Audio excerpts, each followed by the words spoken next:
Te agradeço pela minha família e por tua presença no meu lar. Te agradeço pelo pão de cada dia que o Senhor nunca deixou faltar. Te agradeço pela nossa harmonia. Só em Ti, Senhor, podemos confiar. Já te agradeço pelas Tuas maravilhas e os milagres que ainda há de operar. A minha família é bênção do Senhor. Me ensina a tratar minha família com amor. Edifica minha casa para o Teu louvor. A minha família é um presente do Senhor.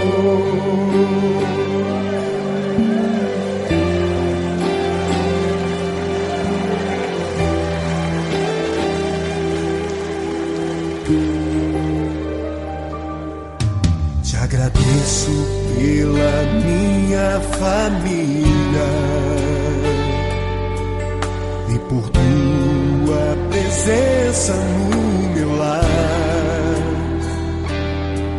Te agradeço pelo pão de cada dia que o Senhor nunca deixou faltar. Te agradeço pela nossa harmonia. Só em Ti, Senhor, podemos confiar. Já te agradeço pelas Tuas maravilhas e os milagres que ainda há de operar. A minha família é bênção do Senhor. Me ensina a tratar minha família com amor. Edifica minha casa para o Teu louvor.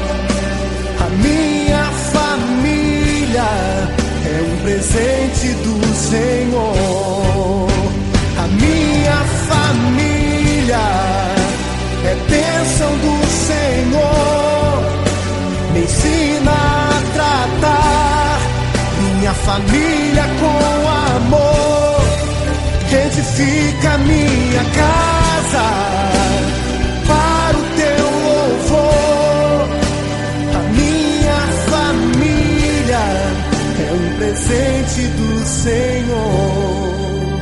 A minha família é bênção do Senhor. Eu convido você a dar um abraço nessa pessoa que você tanto ama. E se você não está perto dessa pessoa, liga para ela, diga: eu te amo, você é muito importante para mim. A minha família é um presente do Senhor. A minha